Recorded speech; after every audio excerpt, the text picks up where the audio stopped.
నా హృదయపూర్వకమైనటువంటి వందనాలు తెలియపరుస్తున్నాను. ప్రేమతో ఆహ్వానించినటువంటి ఆత్మీయ దైవజనులు పీడిఎం గారికి ప్రత్యేకించి వందనాలు, వారి కుటుంబానికి అందరికీ వందనాలు తెలియపరుస్తున్నాను. ఆలస్యం లేకుండా ఈ రాత్రి దేవుని యొక్క వాక్యాన్ని కొద్ది నిమిషాలు మనం ధ్యానం చేద్దాం. ఉదయం రాకుండా రాత్రి కొత్తగా వచ్చిన వాళ్ళందరికీ ప్రత్యేకించి కొత్త వందనాలు. ఉదయం చెప్పేసాం, రాత్రి కొత్తగా వచ్చిన వారికి ప్రత్యేకించి వందనాలు తెలియపరుస్తున్నాం. మీరందరూ క్షేమంగా ఉన్నారని ప్రభు యొక్క కృపను బట్టి తలుస్తూ ఉన్నాం. ఈ రాత్రికాల సమయంలో దేవుని యొక్క వాక్యాన్ని కొద్ది నిమిషాలు ధ్యానం చేద్దాం. దానియేలు గ్రంథము 3వ అధ్యాయం. దానియేలు గ్రంథము 3వ అధ్యాయము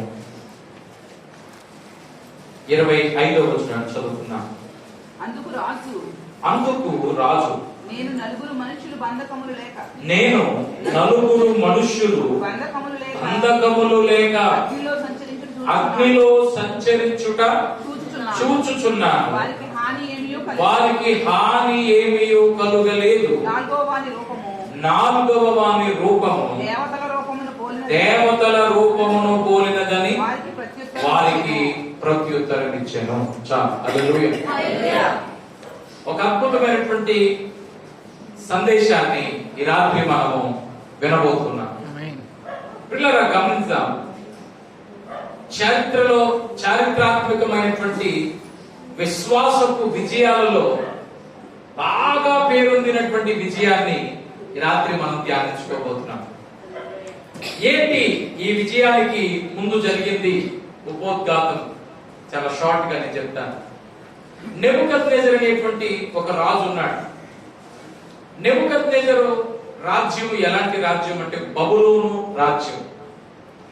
ఎలాగ దీన్ని అర్థం చేసుకోవచ్చు అంటే, బబులోను నేటి దినాల్లో అమెరికా అన్న దేశం అందరికీ తెలుసు కదా. అమెరికా మనం వెళ్ళకపోయినా గాని మన నోట్లో ఆ పేరు నాంతానే ఉంటుంది. అమెరికా ఎలాంటి దేశమో బబులోను అలాంటి దేశం. అమెరికా దేశానికి చాలా అన్ని దేశాల నుంచి వలస వస్తానే ఉంటారు. అక్కడికి వచ్చి సెటిల్ అయిపోయే వాళ్ళు ఉన్నారు, వచ్చి చూసి వెళ్ళిపోయే వాళ్ళు ఉన్నారు, ఉద్యోగం చేసుకునే వాళ్ళు ఉన్నారు, బిజినెస్ చేసుకునే వాళ్ళు ఉన్నారు. అలాగా బబులోను దేశం ఎలాంటి దేశం అంటే, అనేక మందిని క్యాప్చర్ చేసి, అంటే వారి మీదకి వెళ్లి దండెత్తి ఆ రాజ్యాల్ని తమ రాజ్యంలో కలిపేసుకున్నటువంటి మహా సామ్రాజ్యం బబులోను సామ్రాజ్యం. ఈ రోజున దేశాలన్నిటికీ అమెరికా పెద్దన్నయ్య అయితే, ఆ రోజుల్లో బబులోను పెద్దన్నయ్య లాంటి వాడు అన్నమాట. అలాంటి పరిస్థితుల్లో ఈ బబులోను సామ్రాజ్యాన్ని నడిపించే సామ్రాజ్య నేత ఎవరంటే నెబుకద్నెజరు. ఈ నెబుకద్నెజరుకి కొంతమంది సలహా ఇచ్చారు. రకరకాల దేశాల నుంచి రకరకాల మనుషులు వచ్చేసారు. ఆయా జాతుల ప్రజలందరూ ఇప్పుడు మన దేశంలో పడి మనం వాళ్ళని జయించాం. వాళ్ళు మనకి పన్నులు కప్పాలు కడతా ఉన్నారు. వాళ్ళు వస్తా వారి బట్టలు తెచ్చుకున్నారు, వారి ముంతలు తెచ్చుకున్నారు, వారి గిన్నెలు తెచ్చుకున్నారు. వస్తా వారి దేవుళ్ళను కూడా తెచ్చేసుకున్నారు మన దగ్గరికి. ఇలాగ ఎవరికి వాళ్ళే చేసేసుకుంటే కొన్ని రోజులకి మనం ఇంత జయించింది కూడా వృధా అయిపోతుంది, వ్యర్థం అయిపోతుంది. వీళ్ళందరూ మీ మాట వినేవారో కాదో తెలియడం కొరకు ఒక నెల రోజుల పరీక్ష మీరు పెట్టాలి. ఆ పరీక్ష ఎలాంటిది అంటే, మీరు ఒక ఎత్తైనటువంటి విగ్రహాన్ని మీరు తయారు చేయించి దాన్ని ఒక టైం పెట్టండి రోజులో. ఆ టైంలో రకరకాల వాయిద్యాలు వాయించండి. ఆ వాయిద్యాలు వాయించబడుతున్నప్పుడు ఏ మూల నుంచి చూసినా ఆ విగ్రహం కనబడాలి. అంత ఎత్తుండాలి విగ్రహం. ఆ విగ్రహానికి వారు నమస్కరించాలి, వారు పూజించాలి. అటువంటి నియమం పెట్టండి. ఆ నియమాన్ని ఎవరైతే ఉల్లంఘిస్తారో కఠినమైన చర్యలు ఉంటాయని హెచ్చరించండి. దాన్ని బట్టి వచ్చిన వాళ్ళందరూ, వలస వచ్చేసిన వాళ్ళందరూ, బానిసలుగా వచ్చేసిన వాళ్ళందరూ మీ మాట వింటున్న వాళ్ళు ఎంతమంది ఉన్నారు, మీ మీద తిరగబడే వాళ్ళు ఎంతమంది ఉన్నారు అనేది ఇట్టే మీకు అర్థమైపోతుంది అని చెప్పి కొంతమంది సలహాదారులు నెబుకద్నెజరుకి సలహా ఇచ్చారు. ఎప్పుడైతే ఈ సలహా తీసుకున్నాడో వెంటనే చేసింది ఏంటంటే, 60 మూరల ఎత్తు 6 మూరల వెడల్పు ఉన్నటువంటి ఒక విగ్రహాన్ని తయారు చేయించాడు. మోర అంటే అడుగున్నర సైజుని మనం దేంతో కొలవచ్చు అంటే ఒక మోర అనొచ్చు అనమాట. దానికి ఒరిజినల్ గా 1.5 feet. 60 మూరలు అంటే 90 అడుగుల ఎత్తు. 6 మూరల వెడల్పు అంటే 9 అడుగుల వెడల్పు. ఇప్పుడు చూడండి, 9 అడుగుల వెడల్పు, 90 అడుగుల ఎత్తు విగ్రహం. 90 అడుగులు అంటే నేను చెప్తాను, సుమారు 8-9 అంతస్తుల మేడ ఎంత ఎత్తు ఉంటుందో అంత ఎత్తు అన్నమాట. ఒక్కొక్క అంతస్తు 10 నుంచి 12 అడుగులు వేసుకున్నా, జాగ్రత్తగా చూస్తే 8 అంతస్తులు 9 అంతస్తుల మేడ అంత ఎత్తు. అంత ఎత్తు విగ్రహం. ఆ విగ్రహాన్ని, ఇది ఒరిజినల్ గా జరిగింది, ఇది గ్రాఫిక్స్ కాదు. ఇటువంటి సన్నివేశాన్ని వాళ్ళు తయారు చేయించి ఆ బొమ్మను నిలవబెట్టించి, ఎవరైతే ఫలానా టైంకి వాయిద్యాలు వాయిస్తాం, పిల్లల గ్రోవులు వాయిస్తాం, తాళాలు వాయిస్తాం, వేణలు వాయిస్తాం, సింఫోనియా లాంటివన్నీ వాయిస్తాం, అవన్నీ వాయించినప్పుడు ఎవరైతే ఆ బొమ్మకు సాగిల పడతారో వారు ఈ దేశ ప్రజలుగా గుర్తింపు పొందుతారు. ఎవరైతే బొమ్మకు నమస్కారం పెట్టరో వారు మండుచున్న అగ్నిగుండంలోనికి పెడతారు. ఈ విషయం మనకి 2వ అధ్యాయంలో చక్కగా 3వ అధ్యాయంలోనే వినబడుతోంది. చూడండి 15వ వచనంలో, బాకాను, పిల్లంద్రోవిని, పెద్ద వీణెను, సింఫోనియాను, విపంచికను, సకల విధములకు వాద్య ధ్వనులను మీరు విను సమయంలో సాగిలపడి నేను చేయించిన ప్రతిమకు నమస్కరించుటకు సిద్ధముగా ఉండిన ఎడల సరే, మీరు నమస్కరింపని ఎడల తక్షణమే మండుచున్న వేడిమిగల అగ్నిగుండములో మీరు వేయబడుదురు. నా చేతిలో నుండి మిమ్మల్ని విడిపింపగల దేవుడు ఎక్కడ ఉన్నాడు? ఇది రాజుగారి దగ్గర నుంచి వచ్చినటువంటి మాట. ప్రియులారా, ఎప్పుడైతే ఈ మాట విన్నారో ఆ టైంకి ఏ పని చేస్తున్నా గాని ప్రజలందరూ ఏం చేయాలన్నమాట, ఉన్న పనిని అలా విడిచిపెట్టేసి చేతులు రెండూ కూడా మొక్కి ఆ బొమ్మకి నమస్కారం చేయాలి. ఒకతను పొలంలో కూలి పని చేస్తున్నాడు అనుకోండి, పార పట్టుకుని, అప్పుడు ఒక్కసారిగా పారలా విడిచిపెట్టి నమస్కారం టైప్ లో పెట్టి ఆ బొమ్మ దూరం నుంచి కనపడుతుంది కదా, అదేమన్నా చిన్నదా? ఎంత ఎత్తుంది? 90 అడుగులు ఎత్తు, మర్చిపోకూడదు. సెల్ ఫోన్ టవర్ లాంటిది అన్నమాట. సెల్ ఫోన్ టవర్ ఊరికి నడిపొట్టుని కట్టారు అనుకోండి, చూసినప్పుడు కనపడుతుంది కదా. అవును, ఈ రోజుల్లో ఉన్న మేడలు ఆ రోజుల్లో లేవు కాబట్టి ఎక్కడి నుంచైనా కనపడుతుంది. కాబట్టి పొలంలో పనిచేసేవాడు సౌండ్ వినపడుతుందా, ఆ పొలంలో పని పక్కన పెట్టాలి. ఏదైనా కంపెనీలో ఉద్యోగం చేస్తున్నాడు, ఆ పనిని విడిచిపెట్టాలి. ఇంట్లో వంట వండుతున్నా, అంట్లు తోముతున్నా ఆ గిన్నెలు అలా పక్కన పెట్టాలి, లేవాలి, నమస్కారం పెట్టాలి. ఎప్పుడైతే ఇలా చెయ్యాలో దీనికి 3 మాత్రం విరోధమయ్యారు. వారే శద్రకు, మేషకు, అబేద్నెగో. వారిని ప్రశ్నించాడు. మొదట వాళ్ళకి ఆపర్చునిటీ ఇచ్చాడు. ఇదిగో నేను మీకు ఈ అవకాశం ఇస్తున్నాను, ఈ అవకాశాన్ని మీరు సద్వినియోగం చేసుకుని మీరు మర్చిపోయారేమో, మీరు మళ్ళా నమస్కారం పెట్టండి అని కోరాడు. అయినా కానీ వాళ్ళు రిజెక్ట్ చేశారు. దానికి కోపంతో చిరెత్తుకుని వచ్చి అగ్నిగుండాన్ని ఉన్నదానికంటే 2 కాదు 7 రెట్లు అధికం చేశాడట. అంటే ఎంత కోపోద్రేకుడు అయిపోయాడో చూడండి. 7 రెట్లు అధికమైనటువంటి అగ్నిగుండంగా దాన్ని మార్చి దాంట్లో పడేయడానికి మీరు తీసుకుని వెళ్ళినప్పుడు రాజు చెప్తున్న మాట, నేను పడేసింది 3 కానీ నాకు బంధకాలు లేకుండా 4 కనబడుతున్నారు. ఆ 4వ వాని రూపము దేవతల రూపమును పోలినది. ఎవరో చెప్తున్న మాటలు కాదు ఇవి. స్వయాన రాజు తన యొక్క భౌతిక నేత్రాలతో చూసిన సందర్భాన్ని ఆ ప్రజలతో చెప్తే అది మనకి పరిశుద్ధ గ్రంథంలో రాయించబడింది. దేవుడికి స్తోత్రం, హల్లెలూయా. ఇప్పుడు ఈ సన్నివేశాన్ని చూసిన తర్వాత మనం అర్థం చేసుకోవాల్సిన విషయం ఏంటంటే, రాజుకు వచ్చిన ప్రశ్న ఎంత విచిత్రమైనటువంటిది. అప్పుడు మంత్రులు వచ్చి చూస్తున్నారు. నాకే ఇది కనబడింది అనుకున్నాను, రాజుగారికి కూడా ఇదే కనబడుతుందా? రాజు మంత్రిగా నాకే కనబడదు అనుకున్నాను, సైన్యాధిపతులకి కూడా అదే కనబడుతుందా? ప్రతి ఒక్కరిలో ఇదే ప్రశ్న. ఇప్పుడు 3 మనుషులు వేస్తే ఆ 3లోంచి ఒక వ్యక్తి బాగా కాలి మసి అయిపోయి బూడిదైపోయి ఇద్దరు కనబడ్డారంటే ఏదో 100 విషయం అనుకోవచ్చు.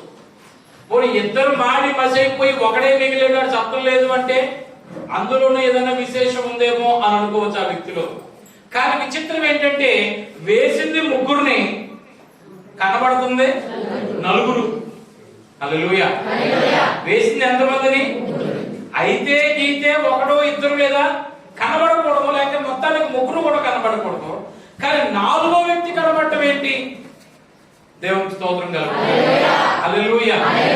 ఇది ఎలా ఉంటదంటే ఇప్పుడు ముగ్గురుని వేస్తే నాలుగో వ్యక్తి ఎక్కడి నుంచి వచ్చాడంటే చాలా ప్రశ్న. ఒక రోజునట ఒక విమానంలో ఒక భారతీయుడిని ఒక అమెరికా వాడు వెళ్తున్నారట. వెళ్తుంటుంటే ఈ అమెరికా వాడు మన భారతీయుడిని చూసి వీళ్ళు అసలు ఎందుకు పనికిరాని వాళ్ళు, వీళ్ళకి ఏం తెలుస్తుంది చెప్పు అని చెప్పేసి మన భారతదేశం వాడితో పందెం కట్టాడట. ఆ పందెం ఏంటంటే, ఒరే నేను నిన్ను ప్రశ్న అడుగుతాను, నువ్వు దానికి సమాధానం చెప్పలేదనుకో 5 రూపాయలు నువ్వు నాకు ఇవ్వాలి. నువ్వు నన్ను ఒక ప్రశ్న అడుగు, నేను నీకు సమాధానం చెప్పలేదనుకో 5,000 ఇస్తానన్నాడు. నువ్వు సమాధానం చెప్పలేకపోతే ఎంత? అదే వాడు సమాధానం చెప్పలేకపోతే డీల్ బాగుందా బాలేదా? మన దగ్గర నుంచి పోతే ఎంత పోతే 5 రూపాయలు, ఆడి దగ్గర నుంచి వచ్చేస్తే ఎంత వచ్చేస్తాయి 5,000. సరే అని చెప్పేసి మొత్తానికి సరే సార్ ఓకే డీల్ ఓకే అన్నాడు. ఓకే అన్న తర్వాత అప్పుడు ఏదో మొత్తానికి సైన్స్ లో ఏదో ప్రశ్న అడిగాడు అమెరికా వాడు. మనోడు కనీసం ఏమి ఎలా ఆలోచన కూడా ఆలోచించుకుంటే జేబులో చెయ్యట్టేసి 5 రూపాయలు బిల్ తీసి మనం వెంటనే మనం చాలా ఫాస్ట్ గా ఉంటాం. వెంటనే ఇలా జేబులో చేపెట్టేసి సారీ సార్ అని చెప్పేసి 5 రూపాయలు బిల్ ఇచ్చాడు. అది కనీసం ట్రై కూడా చేయలేదేంట్రా బాబు అని అమెరికా వాడు అనుకుంటున్నాడు. ఇప్పుడు ప్రశ్న అడిగాడు ఎవరి ముందు? మన భారతదేశం కూడా ఉంటాడు. మనోడు అడిగాడట. ఏ ప్రశ్న అడిగాడంటేనట, కిందకి 3 కాళ్లతో వెళ్ళి పై నుంచి 4 కాళ్లతో దిగేది ఏది అన్నాడు. కింద నుంచి అట 3 కాళ్లతో వెళ్తుంది, పై నుంచి 4 కాళ్లతో దిగే జంతువు ఏది అన్నాడు. అప్పుడు అమెరికా కూడా బుర్రగొట్టుకుంటున్నాడు. అయ్య బాబు ఇది ఎక్కడ ప్రశ్నరా బాబు, కింద నుంచేమో 3 కాళ్ళతో ఎక్కుద్దా, పై నుంచేమో 4 కాళ్ళతో దిగుద్దా. పాపం వాడికి ఉన్న టెక్నాలజీ అంతా ఉపయోగించాడు, బుర్రంతా ఉపయోగించాడు, ఎక్కడ ఏమీ దొరకలేదు వాడికి. ఎలాగా అయితే గీతే 3 కాళ్ళు ఒక కాలు ఇరిగిపోయి 2 కాళ్ళు కన్నా దిగాలి, లేదా కాలు లేకుండా మామూలుగా పాకాలి.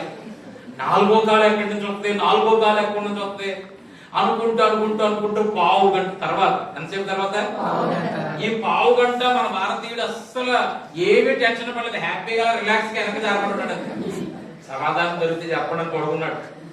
పావు గంట తర్వాత లేపి 5,000 ఇచ్చేసాడు. ఎవరు?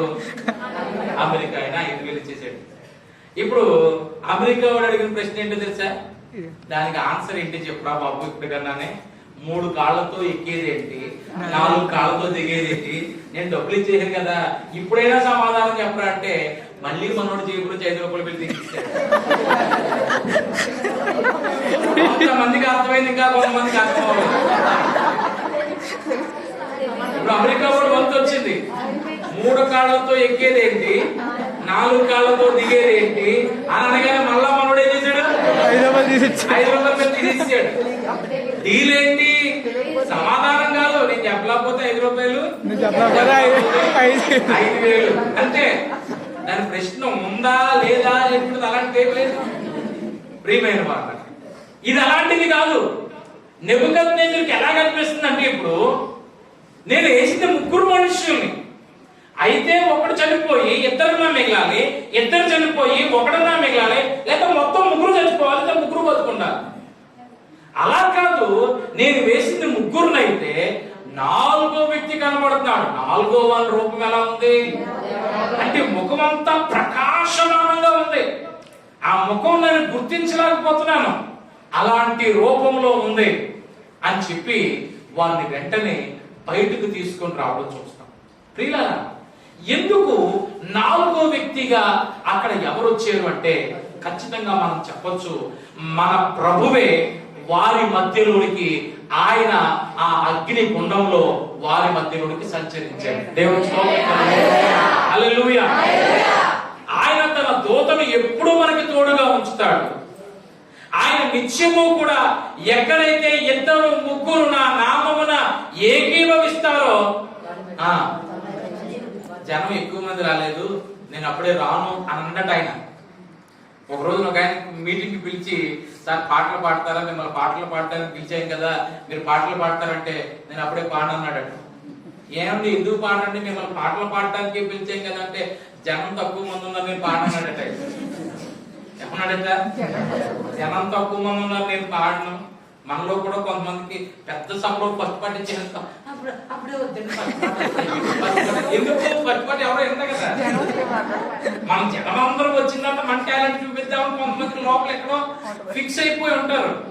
అందు గురించి అందరూ ఉండగా అందరూ అయ్యి బాబాయ్ ఎంత బాగా అయ్యి బాబాయ్ ఎంత బాగా పాడాడు అని అనాలి. మనం అని అనడం కోసం జనాలందరూ వచ్చిన తర్వాత కోరుకుంటారు కొంతమంది పాటలు. కొంతమంది జనాలందరూ వచ్చిన తర్వాత ప్రసంగం మొదలు పెడతాను, అప్పుడు దాకా మొదలు పెట్టడానికి వాళ్ళు ఉంటారు. ప్రియమైన వాళ్ళరా, ప్రభు అలా అనట్లేదు. జనాలందరూ వచ్చి అప్పుడు నేను మీ మధ్యలోకి వచ్చేతనట్లేదు. ఎక్కడ ఇద్దరు ముగ్గురు నా నామమున ఏకీభవిస్తారో అక్కడ నేను ఉంటాను. హల్లెలూయా, హల్లెలూయా. ప్రియమైన వాళ్ళరా, ఇక్కడ ఈ ముగ్గురు కలిసి అగ్నిగుండంలోని కన్నా వెళ్ళిపోవడానికి ఇష్టపడ్డారు.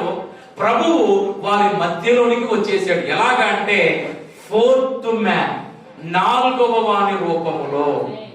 నిజంగా ఆయన అలా వస్తాడంటే ఖచ్చితంగా వస్తాడు. మనం ముగ్గురుమే ఉన్నాం అనుకుంటే నాలుగో వ్యక్తిలా ఉంటాడు ఆయన. ఈ అమ్మాయి అనే దారి మార్గంలో ఇద్దరు బాటసారులు నడుచుకుని వెళ్తున్నారట.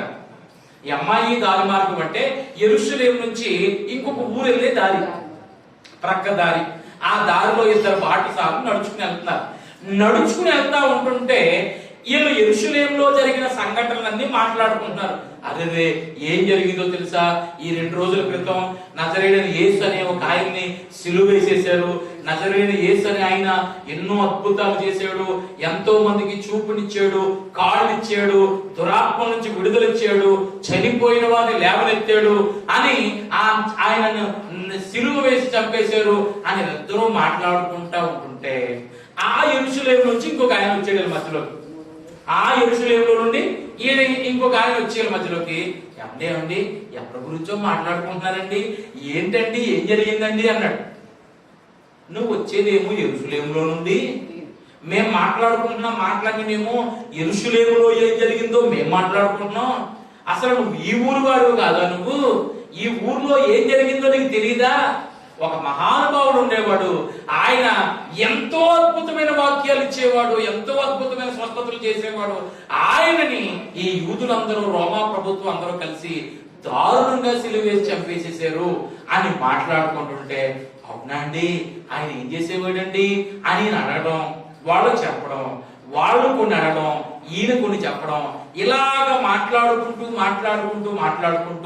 చాలా దూరం నడిచేశారు వీళ్ళు. నడిచేసిన తర్వాత సాయంకాలం అయిపోయింది, చీకటి అయిపోయింది. ఆ ఇద్దరు అంటున్నారు కదా, బాబు రాత్రి అయిపోయింది కాబట్టి ఈ చీకటి దారిని ఏమి వెళ్తావులే, మాతో పాటు వచ్చేయని అడిగితే ఈయన అన్నాడు, లేదండి నేను ఇలా వెళ్ళిపోవాలి అని చెప్పి టాటా బాయ్ బాయ్ అని చెప్పేసి వాళ్ళు వెళ్లే దారిలో వాళ్ళని సాటి నంపేశాడు. ఈయన ఇలా వెళ్ళిపోయాడు, వీళ్ళిద్దరూ ఇలా వెళ్ళిపోయాడు. వీళ్ళిద్దరూ వెళ్తున్నారు కానీ ఒకరితో ఒకటి మాట్లాడుకోవట్లేదు. వీళ్ళిద్దరూ వెళ్తున్నారు కానీ సైలెంట్ అయిపోయారు. నడుస్తున్నారు కానీ నడక చెప్పుల శబ్దం వినబడుతుంది తప్ప, వారు ఊపిరి వినబడుతుంది తప్ప ఒక్క మాట మాట్లాడుకోవట్లేదు. ఒకళ్ళు సైలెంట్ అయిపోయారు. అప్పుడు ఒకడు కొంచెం స్వరం సరి చేసుకుని, ఆయన ఎవరో తెలుసు నాకు, ఇందాకడ దాకా మన మధ్యలోకి వచ్చాడు, ఆయన మనతో మాట్లాడుతున్నప్పుడు నీకు ఎలా ఉందో తెలుసు కానీ నా హృదయంలో మంట పుట్టేసింది అంటున్నాడు. అలా అంటుంటే రెండో వాడు అందుకుని, నీకు ఎలాగైతే అనిపించిందో సేమ్ నాకు కూడా నా హృదయము మండుచున్నది. అప్పుడు వారి నేత్రాలు తెరవబడ్డాయట. ఒరే, మనం ఎవరి గురించి మాట్లాడుకున్నామో తెలుసా? ఏ ప్రభువునైతే సిలువ వేసేమని చెప్పుకున్నామో ఆ ప్రభువేరా ఇప్పుడు దాకా మన మధ్యలో ఉన్నది. చప్పట్లు కొట్టి దేవుడికి హల్లెలూయా, హల్లెలూయా.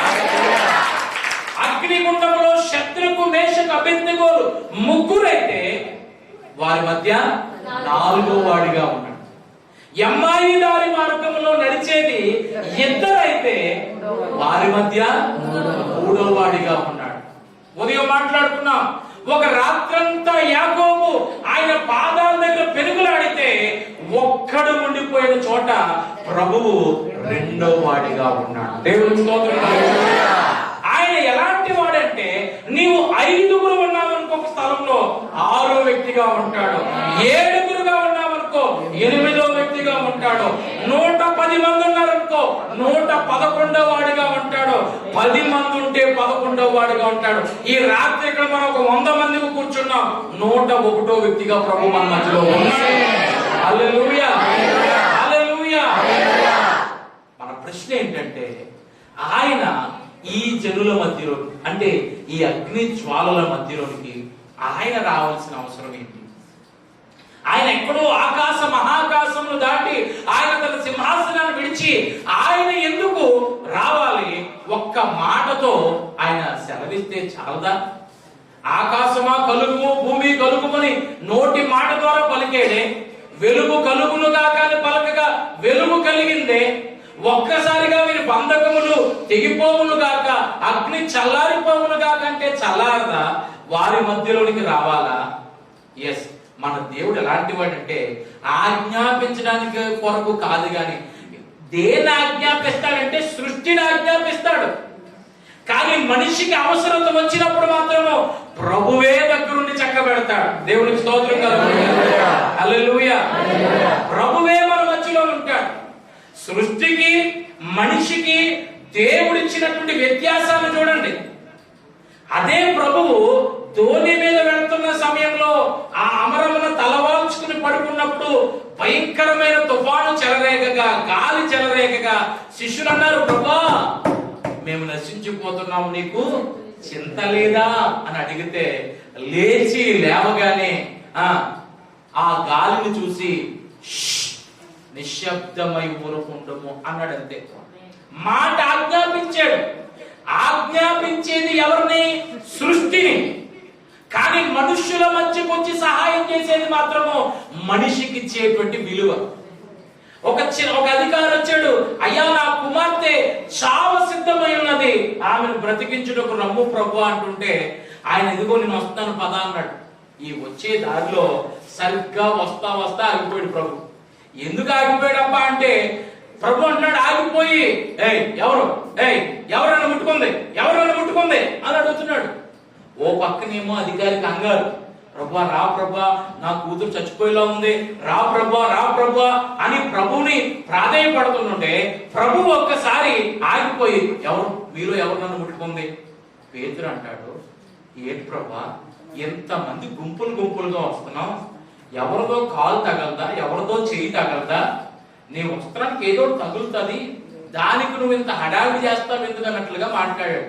ప్రభు అంటాడు కదా, నాలో నుండి ప్రభావం వెళ్ళింది, ఎవరు అని అడగగానే ఒక ఆమె భయపడిపోతూ వచ్చి 12 సంవత్సరాల నుంచి ఒక వ్యాధితో బాధపడుతున్నానయ్యా, నేను డబ్బంతా వైద్యుడికి ఖర్చు చేశాను, స్వస్థత పొందుకోలేదు, ఆఖరి ప్రయత్నము నీ వస్త్రపు చెంగును ముట్టుకుంటా, ఆయన వస్త్రపు చెంగు ముట్టిన నాకు స్వస్థత అని చెప్పారు. అది నమ్మాను, వచ్చాను, ముట్టుకున్నాను. మరేమైంది? బాగుపడ్డావా? మిమ్మల్ని ముట్టగానే నాకు స్వస్థత వచ్చేసింది అయ్యా. హల్లెలూయా, హల్లెలూయా. అప్పుడు ప్రభువు ఆమె ఏమి దీవించాడు, కుమారి నీ విశ్వాసము నిన్ను స్వస్థపరిచెను, సమాధానము గలదానివై వెళ్ళుము. ఇలాగే ఈమెకు అద్భుతం జరిగింది. కానీ పిలుచుకున్న వాడింట్లో ఘోరం జరిగింది. ఎవరు పిలుచుకున్నారు? అధికారి పిలుచుకున్నాడు. అధికారి రమ్మంటున్నాడు కదా, అయ్యా ప్రభువా నా కుమార్తె చచ్చిపోయేలా ఉంది, రా ప్రభువా అని ప్రాధేయపడుతున్నాడు. అక్కడికి వెళ్ళిపోవచ్చు కదా ముందర, ఆ తర్వాత వచ్చి ఈవిని స్వస్థపరచొచ్చు కదా. ఇలాంటి అభిప్రాయాలు మనకి ఎన్నైనా ఏర్పడచ్చు. కానీ ప్రభువు ఈమె స్వస్థతను ముందు చేసి అక్కడ ఆ సమయానికి వెళ్ళేటప్పటికి ఆ బిడ్డ చనిపోయింది.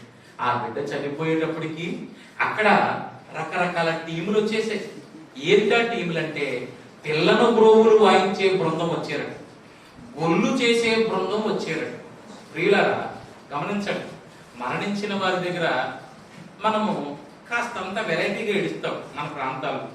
ఏమండి, అక్కడ ఏడ్చే ఏడుపు వెరైటీ, అక్కడ ఉండే రాగం వేరు, మామూలుగా ఉండేటువంటి రాగాలు వేరు. ఆ టైంలో అక్కడ ఉండే మనం కొంచెం తెలంగాణ ప్రాంతం వైపు వెళ్తే వాళ్ళు ఏం చేస్తారంటే మనకులాగా ఈ డ్రమ్లు, ఈ కాంగోలు, ఈ కీబోర్డులు అన్ని పట్టుకెళ్ళి పక్కన డెడ్ బాడీ ఉంటది, అయినా కానీ అక్కడ ఆరాధన చేస్తూ ఉంటారు కొంతమంది.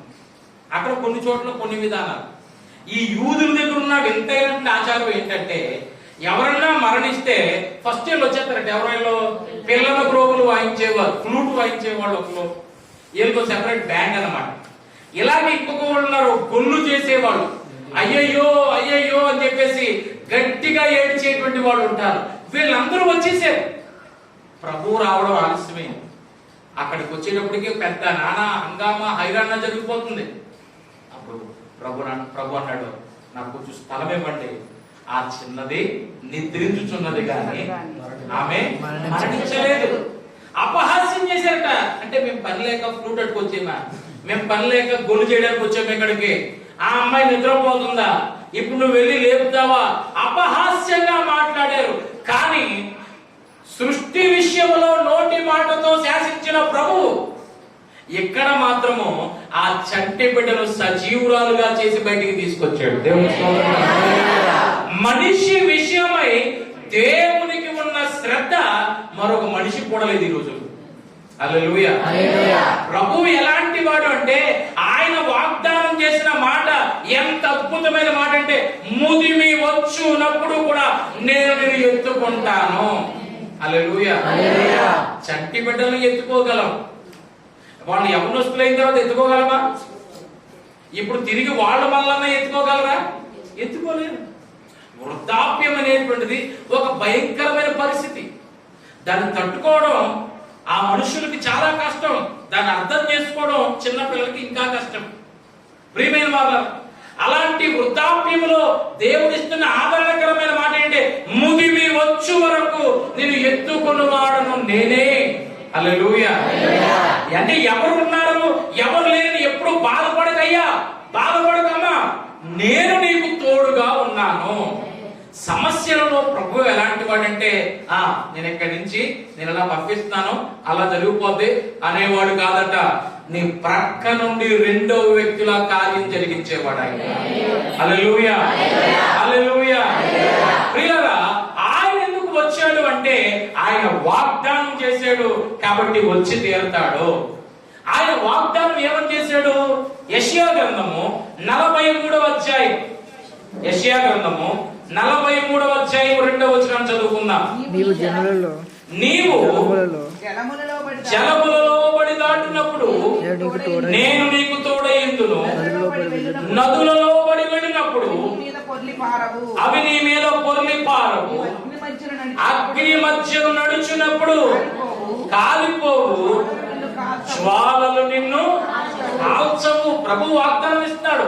ఏమన్నాడు? నీవు జలములు దాటుతావా, నేను నీకు తోడై ఉంటాను. నదులలో వెళ్తావా, నేను అవి నీ మీద పొర్లి పారవు. అగ్ని మధ్యను వెళ్లాల్సిన పరిస్థితి వస్తుందా? జ్వాలలు నేనేం చేయవు, కాల్చజాలవు. హల్లెలూయా. హల్లెలూయా. అగ్ని అగ్నిలాగే ఉంటది. అగ్నిని ఒక్కసారిగా బుస్సుమని ఆర్పేస్తాం అంటలేదు ప్రభు. అగ్ని అగ్నిలాగే మండుతుంది, కానీ అది నిన్ను తాకలేదు. హల్లెలూయా. అది నిన్ను కాల్చజాలదు. ఆ అగ్ని దాని బలం ఏమైపోద్దంటే ఏమైపోయిందో, అది ఏమైపోయిందో కూడా ఎవరికీ తెలియదు. దేవునికి స్తోత్రం కలుగునుగాక. హల్లెలూయా. వాస్తవానికి మామూలుగా మండాల్సిన అగ్ని గుండం కట్టి ఇప్పుడు ఏ రేంజ్ లో మండుతుంది? 7 రెట్లు అధికంగా మండుతుంది. అంటే మామూలుగా కాలిపోవడం కంటే 7 రెట్లు ముందుగానే కాలిపోవాలన్నమాట. కానీ ఇప్పుడు జరిగింది ఏంటంటే అగ్నికున్న బలము ఏమైపోయిందో తెలియదు, అగ్ని యొక్క శక్తి ఏమైపోయిందో తెలియదు. అగ్నికి ఒక తత్వం ఉంటది. అది ఎలాంటిదంటే ఎలాంటి వస్తువులైనా దహించది. కాలిపోయే వస్తువులు కాలిపోతాయి, కరిగిపోయే వస్తువులు కరిగిపోతాయి, వేడెక్కి రూపం మార్చుకునే వస్తువులు రూపం మార్చుకుంటాయి. అగ్నిలో ఒక కాగితాన్ని వేయండి, అది కాలిపోతుంది. అగ్నిలో మైనాన్ని వేయండి, అది కరిగిపోతుంది. అగ్నిలో ఇనుమును వేయండి, దాని రూపాన్ని ఎలా కావాలంటే మనం అలాగా మార్చేయచ్చు. కానీ దేవుని యొక్క విశ్వాసులు అగ్నిలో పడినప్పుడు చూడండి, దాని బలము మాత్రం ఏమైపోయిందో తెలియదు. హల్లెలూయా. అందు గురించి మనం ఈ పాట పాడతాం కదా, అగ్ని ఏడంతలై మండుచుండినను అగ్ని జ్వాలలు కాచలేదులే నీ ప్రియుల దేహాలను. అగ్ని ఏడంతలై మండుచుండినను అగ్ని జ్వాలలు కాచలేదులే నీ ప్రియుల దేహాలను. అగ్ని ఫలము చల్లారెనే శత్రు సమూహము అల్లాడెనే. అగ్ని ఫలము చల్లారెనే శత్రు సమూహము అల్లాడెనే. నా హృదయాన కొలువైన యేసయ్యా నా అణువణువు నిన్నే ప్రస్తుతించెనే కీర్తనీయుడా. నా హృదయార్చనతో ప్రణమిల్లెదనే నీ సన్నిధిలో పూజారుడా. హల్లెలూయా, హల్లెలూయా. ప్రభువు వాగ్దానం ఇచ్చాడు. ఆ వాగ్దానం ఏంటంటే, నువ్వు జలములలో వెళ్తావా, ఆ వాగ్దానాన్ని నేను నెరవేరుస్తా. జలములు వెళ్ళినప్పుడు ఏ వాగ్దానము? అవి నీ మీద పొర్లి పారవు. ఎర్ర సముద్రం మధ్యలోంచి వెళ్ళారు. ఎర్ర సముద్రం మధ్యలోంచి వెళ్ళినప్పుడు ఆ ఎర్ర సముద్రం ఎలా ఉందంటే, నీరు తన సహజ స్వభావాన్ని విడిచిపెట్టి గోడ మాదిరిగా నిలవబడింది. నీరుని ఎప్పుడు కూడా ఇలా ఉంచి ఒక ఇటుక మీద ఇంకొక ఇటుక పేర్చినట్టుగా ఒక చుక్క మీద ఇంకో చుక్కను పేర్చగలమా? పేర్చలేము. కానీ దాని స్వభావానికి విరోధంగా అది అలా గోడ మాదిరిగా నిలవబడితే ఆరిన నేలను బురదంటుకోలేదు, మరకంటుకోలేదు. ఇశ్రాయేలు ప్రజలు ఆరిన నేలను వెళ్ళారు. దేవునికి స్తోత్రం కలుగును. హల్లెలూయా. ఒక క్లాస్ రూమ్ లోనట ఒక ప్రొఫెసర్ గారు, ఒక లెక్చరర్ గారు ఏమన్నారంటేనట, ఒరే ఎర్ర సముద్రంలో ఇశ్రాయేలు ప్రజలు నడిచి వెళ్ళిపోయారు బైబుల్లో ఉంది కదా, ఆ బైబుల్లో ఉన్న కథను నమ్మకండ్రా. నేను ఎర్ర సముద్రం దగ్గరికి వెళ్ళాను, ఎర్ర సముద్రం ఎంత లోతు ఉంటుందో తెలుసా? మోకాలు చెప్పు లోతంత ఉంటదరా అన్నాడండి. ఎంత ఉంటుందంట? మోకాలు చెప్పు లోతంత ఉంటదట. కాబట్టి ఆ ఎర్ర సముద్రాన్ని ఈ చివరి నుంచి ఆ చివరికి దాటేయడం పెద్ద కష్టమేమీ కాదు. ఒక బోధు కాలువ దాటినట్టు. బోధు కాలువ అంటారు మీకు ఇక్కడ ఎదుర్కొన్న ఉంది, అది ఏమంటారు? బోధు కాలువ అంటారు కదా. ఆ బోధు కాలువ దాటినంత సులభం అన్నాడట. ఈ లోపల వెనకాల పిల్లోడు హల్లెలూయా అన్నాడట. ఈ లెక్చరర్ గారికి ఒళ్ళు మండిపోయింది. ఎరా దీంట్లో నీకేం అర్థమైపోయిందిరా? హల్లెలూయా చెప్పేస్తాం అన్నాడట. ఎర్ర సముద్రం మోకాలు చెప్పులు అవుతుందంటే నీకు అంత నవ్వేం వచ్చేసింది, అంత హల్లెలూయా చెప్పేస్తున్నాం. ఎర్ర సముద్రం దాటడం పెద్ద గొప్ప కదండి బాబు. మోకాలు చెప్పంత లోతులో ఫరోని అతని సైన్యాన్ని ముంచేసాడు నా దేవుడు. అది నమ్ముకుంటే హల్లెలూయా. ఎవడు తీసిన గోతులో అంత ఇదే. ప్రియమైన వాళ్ళగా గమనించాలి. ఇలాంటి రకరకాల వింత వింత విడ్డూరమైనటువంటి వార్తలు చెప్పేవారు, తయారు చేసేవారు చాలా మంది ఉన్నారు నేటి దినాల్లో. ఏమండి, చాలా రకరకాలైనటువంటి విషయాల గురించి మాట్లాడే వాళ్ళు వచ్చారు. బైబిల్ ఏదో ఒక రకంగా తప్పు పట్టాలి. ప్రియులారా, వాటన్నిటికీ మనము సమాధానం చెప్పడానికి కూర్చోవడానికి లేవు, గాని మనుష్యుల యొక్క హృదయాలు మార్చడానికి మాత్రము మనం ప్రార్థన చెయ్యాలి. అంతకంటే కఠినాత్ములు మార్చుకున్నాడు. ధర్మశాస్త్ర పండితుడైన సౌలునే ప్రభువు మార్చాడు. ఇలాంటి వారిని మార్చడం పెద్ద కష్టమేమీ కాదు. మనం వారితో వాదం పెట్టుకుని నేను ఆరాధించేది నిజము అని నిరూపించుకోవడానికి ఇది సమయం కాదు. ఇది ఎలాంటిదంటే, వారి నిమిత్తం వీరైతే చేతులైతే ప్రార్థించి వారిని మార్చండి ప్రభు అని మనం అడగాలంటే. దేవునికి స్తోత్రం కలుగును. ప్రియులారా, ఇప్పుడు గమనిద్దాము. అగ్ని బలము చల్లారిపోతే నువ్వు నీళ్లలో వెళ్తున్నప్పుడు ఏమవుతుంది? నీళ్లు నీ మీద పొర్లి పారవు అని ప్రభు వాగ్దానం ఇస్తున్నాడు. ఎర్ర సముద్రం దగ్గర ఏమో నీళ్లు గోడ మాదిరిగా నిలవబడితే ఆరిన నేలను వెళ్ళారు. యోర్దాను దగ్గరకు వచ్చేటప్పటికి ఇంకొక అద్భుతం అండి. ఇది ఇంకా విచిత్రం. మనకి ఎర్ర సముద్రం గురించి ఎక్కువ విన్నాం కానీ యోర్దాను నది గురించి తక్కువ వింటాం మనం చూడండి. మనకి ఎంతసేపు మోసే ఎర్ర సముద్రం, మోసెస్ రెడ్ సీ తప్ప ఈ యోర్దాను దగ్గరకు వచ్చేటప్పటికి మాత్రం మనకు చాలా తక్కువ ఇన్ఫర్మేషన్ ఉంది. యోర్దాను దగ్గర జరిగిన విశేషం ఏంటో తెలుసా? యాజకులు మొదట నీటిలో అడుగు పెట్టాలి. విచిత్రం ఏంటో తెలుసా? యాజకులు ఎప్పుడైతే అలా పాదం అలా మోపుతారో అక్కడి నుంచి నీళ్లు అమ్మోయ్ అని అలా వెళ్తాడ. మీకు బాగా చెప్తాను, మీ మీదకి కుక్క పోయి మంట వస్తుంది, మీరు చేతిలో కర్రలాగా ఎత్తారు, అప్పుడు కుక్క ఏముంటది? వెనక్కి వెళ్తుంది. అది జరిగింది. యోర్దాను నీరు ఏమైందంటే అడుగు పెట్టే చోట ఖాళీ చేసేది. అక్కడ ఖాళీ చేసి ఆరిన నేలలో ఈ యాజకుల పాదాలు పడుతుంటే అక్కడి నుంచి ప్రజలు హ్యాపీగా నడుచుకుంటూ వెళ్ళిపోయారు. దేవునికి స్తోత్రం కలుగుతుంది. హల్లెలూయా. ఎర్ర సముద్రం అంటే గోడల మాదిరిగా ఉంది, పెద్ద ఎగ్జిబిషన్ ఎర్ర సముద్రం. కానీ యోర్దాను నది దగ్గరికి వచ్చేటప్పటికి ఇది ఇంకా అద్భుతం. జలములలో పడి నువ్వు వెళ్తావా, అవి నీ మీద పొర్లి పారవు. అగ్నిలో పడి ఉంటావా, ఆ జ్వాలలు నిన్ను కాల్చజాలవు. ఈ వాగ్దానమును దేవుడిచ్చాడు కాబట్టి ఆ వాగ్దానాన్ని నెరవేర్చడం కొరకు వారి మధ్యలో 4వ వ్యక్తిగా వచ్చాడు. అంటే దేవుడు ఒక దానికి కట్టుబడి ఉంటాడు. ఏంటి దేనికి కట్టుబడి ఉంటాడంటే ఆయన ఇచ్చిన మాటకి ఆయన ఖచ్చితంగా కట్టుబడి ఉంటాడు. ఆయన ఇచ్చిన వాగ్దానానికి ఆయన ఖచ్చితంగా కట్టుబడి ఉంటాడు. ఈ రోజున మన సమస్య అంతా ఎక్కడుందో తెలుసా? మనం దేవుని మాట మీద ఆయన కట్టుబడి ఉన్నాడు తప్ప ఆయన ఇచ్చిన మాట ఏంటో మనం మర్చిపోతున్నాం. నీకు ఏ వాగ్దానం ఉంది, ఏ వాగ్దానం నువ్వు పొందేవంటే అంతేనండి, నాదండి, మరండి నా వాగ్దానం అండి, నాకు నిన్నటిదాకా నోట్లోనే అంతా ఉంటదండి, మరండి అది బైబిల్లో పెట్టారండి. చాలా మంది అంటూ ఉంటారు, బైబిల్లో వాగ్దానాన్ని పెట్టే వాళ్ళు కొంతమంది ఉంటారు. కేవలం గుమ్మం మీద మాత్రమే అంటించుకుని దానికి దండం పెట్టుకునే మహానుభావులు కొంతమంది ఉంటారు. అది నువ్వు గుమ్మం మీద పెట్టి దండం పెట్టుకోవడానికో, బైబిల్లో పెడితే నెగలేక పిల్లలు పెట్టినట్టు అది పిల్లలు పెట్టడానికో కాదు. అది ఆ వాగ్దానం నీ నోట్లో ఉండాలి. ఏ సమస్య వచ్చినా వాగ్దానం ఎత్తి ప్రార్థించగలిగే ప్రార్థనలోనికి మనం రాగలగాలి. దేవునికి స్తోత్రం కలుగుతుంది. హల్లెలూయా. రోగంతో బాధపడుతున్నప్పుడు విశ్వాస సహితమైన ప్రార్థన రోగిని స్వస్థపరుస్తుందని వాగ్దానం ఇచ్చిందేవా, ఇప్పుడే నా యొక్క కుటుంబంలోనికి నేను స్వస్థతను విడుదల చేస్తున్నందుకు స్తోత్రాలను చెప్పాలి.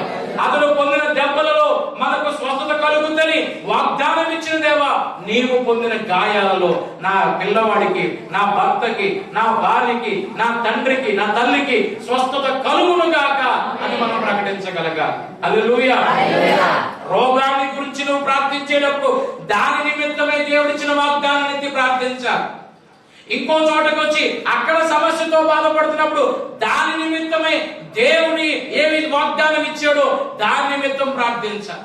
ఒంటరితనంతో బాధపడుతున్నప్పుడు నువ్వు అడగాల్సింది ఏంటంటే, ప్రభా అంతే ప్రభా, నా బతికింతే ప్రభా, నా రాతింతే ప్రభా, చిన్నప్పటి నుంచి ఇంతే ప్రభా, అన్ని కట్టాలి ప్రభా, ఎప్పుడు నా చూడలేదు ప్రభా. ఇలా మారిపోకూడదు. నువ్వు ఎంతకాలం ఈ ఎమోషనల్ ప్రేయర్లోకి వెళ్ళిపోతావు, ఈ భావోద్రేక ప్రార్థనలోకి ఎంతకాలం వెళ్ళిపోతావు? నువ్వు నీకు దేవుడిచ్చిన వాగ్దానాన్ని మర్చిపోయావు, నీకు దేవుడిచ్చిన గుర్తింపు మర్చిపోయావు. నువ్వు రక్షించబడ్డావు, నీలోనికి దేవుడు రక్షణ పొందిన నాటి నుండి ఆయన తన పరిశుద్ధాత్మను నీకు సంచలనంగా ఇచ్చాడు. దాన్ని నువ్వు మర్చిపోతేనే భావోద్రేకాలకి గురైపోతా ఉంటావు.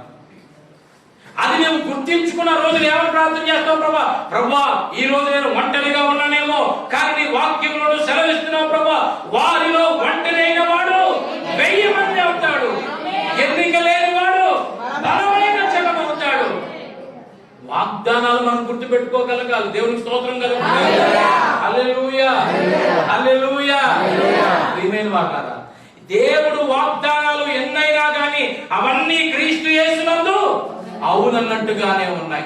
హెబ్రీయులకు రాసిన పత్రిక 11వ అధ్యాయంలో అంటున్నాడు కదా, వాగ్దానము చేసిన వాడు నమ్మదగిన వాడు. దేవునికి స్తోత్రం కలుగుతుంది.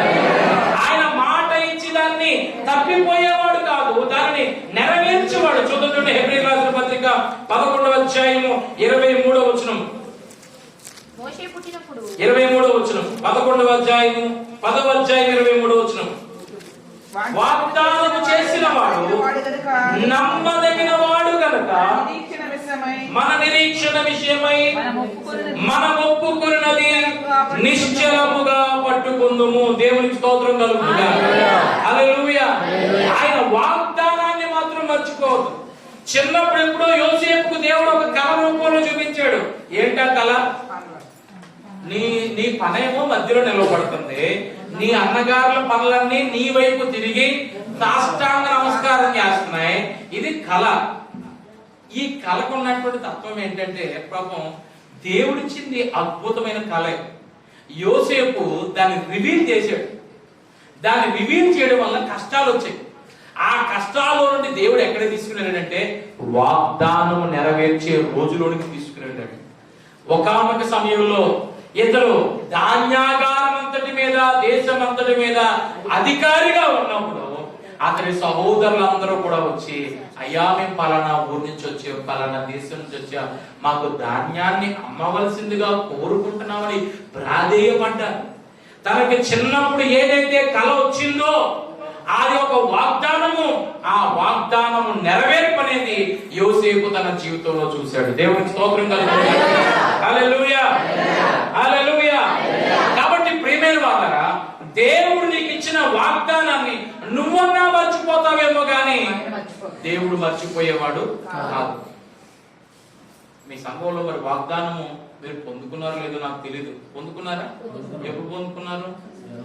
జనవరి 1 ఇవాళ ఎన్నో రోజు? 13వ రోజే కదా. ఇప్పుడు ఒక్కొక్కరికి మైకెత్తాను, మీ వాగ్దానం చెప్పాలి. ఓకేనా? ఎంతమంది చెప్పడానికి సిద్ధంగా ఉన్నారు? కాక మంచి ఎదురెత్తారు. దేవునికి స్తోత్రం కలుగుతుంది. హల్లెలూయా. ఈ వాగ్దానం దగ్గరకు వచ్చాడు కొంతమందికి ఎలా ఉంటుందంటే, స్తోత్రం నాయనా, స్తోత్రం ప్రభా, స్తోత్రం ప్రభా, మంచిది వచ్చేది నాయన, మంచిది వచ్చేది ప్రభా, మంచిది ప్రభా. మరి ప్రభా నాయన ఈ సంవత్సరం నాయన మరి పిల్లలు పెళ్లి చేద్దాం ప్రభా, మరి ప్రభా నాయన దానికి సంబంధించి వాగ్దానం వచ్చేది ప్రభా. కొంతమంది ఎలా ఉంటుంది, లాటరీ టికెట్ తీస్తూ ఉంటారు. అది లాటరీ టికెట్ కాదమ్మా. పొరపాటున వీళ్ళకి కోరుకుంటూ వచ్చింది అనుకోండి, ఉన్నావు ప్రభా, నువ్వు ఉన్నావు ప్రభా, నువ్వు ఉన్నా నాతో ఉన్నావు ప్రభా. ఆ రోజు ఇంకెలా ఉంటుందంటే బిర్యానీ తినేంత ఆనందంగా ఉంటుంది. కొంతమంది వాళ్ళకి వచ్చిన వాగ్దానం పెట్టి అర్థమవుతుంది ఎందుకు చెప్తున్నాను. కొంతమంది వస్తున్న దగ్గరికి, అయ్యగారి మీద ఏంటండి అంటారు. అమ్మా ఇదమ్మా పలానా వాగ్దానం. మంచిది అంటారా అండి? అందులో మంచిది చెడ్డది ఏముంటుందమ్మా? వాగ్దానం దేవుడు నీకు ఇచ్చిన వాగ్దానం తల్లి. దీంట్లో మంచిది చెడ్డదే ఉండదు. కొంతమంది అంటారు అలా కాదండి అయ్యారు, అంతేనండి, ఇంకోటి ఇస్తారా అండి? దీని మీద నమ్మకం లేదు వీళ్ళకి. ఎలా ఉండాలంటే ఆ పక్కన వాళ్ళకి ఎలా అవుతుందంటే, నువ్వు అనేకులకు అప్పించుదు గాని అప్పు చేయవల్ల వాగ్దానం వచ్చేసింది.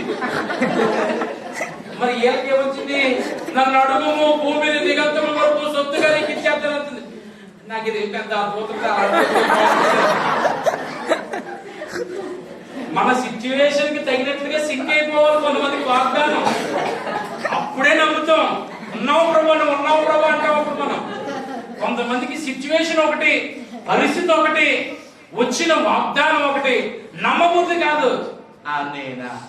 నేను కనీసం ఈ అప్పు తీర్తే చాలు అనుకుంటున్నాను, నాకు భూమిని దిగంతముల వరకు సొత్తుగా ఎందుకులే. నా ప్రియమైన దేవుని సంగమా, దేవుడు యోసేపుకి ఎప్పుడు ఇచ్చాడు వాగ్దానం? చిన్ననాడు ఇచ్చాడు. అక్కడి నుంచి దేవుడు సైలెంట్ గా ఉన్నాడు. వాగ్దానం నెరవేరడానికి 30 సంవత్సరాల వయసు వచ్చింది. మనుషులు మర్చిపోవచ్చేమో గాని వాగ్దానము దేవుడు మర్చిపోడు. హల్లెలూయా. అధికారులు నిన్ను చూచి లేచి నిలవబడతారు అని వాగ్దానం వచ్చిందనుకో, దాన్ని స్వీకరించు, దాన్ని నమ్ము. అవునా ప్రభా, నా జీవితంలో ఏదో ఒక రోజు ఈ స్థితి నాకు దయచేయబోతున్నావు. ఖచ్చితంగా దేవుడు ఆ రోజును నీ జీవితంలోనికి అనుగ్రహించునుగా. హల్లెలూయా. అది దేవుని వాగ్దానము.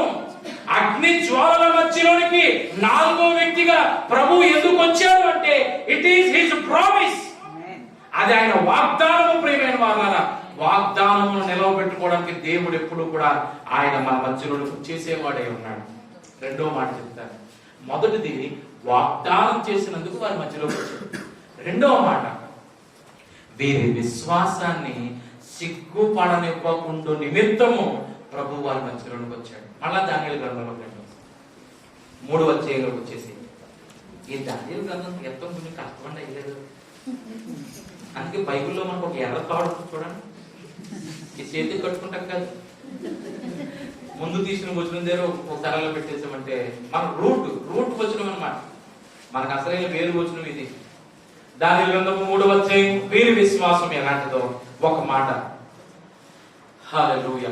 3వ అధ్యాయం 16వ వచనం. వీరి విశ్వాసం గురించి మనం అందరూ జాగ్రత్తగా వినాలి. శద్రకును మేషకును అబేద్నెగోయు చూడండి నెబుకద్నెజరు ఇందులో గురించి నీకు ప్రత్యుత్తరం ఇయ్యవలన చింత మాకు లేదు.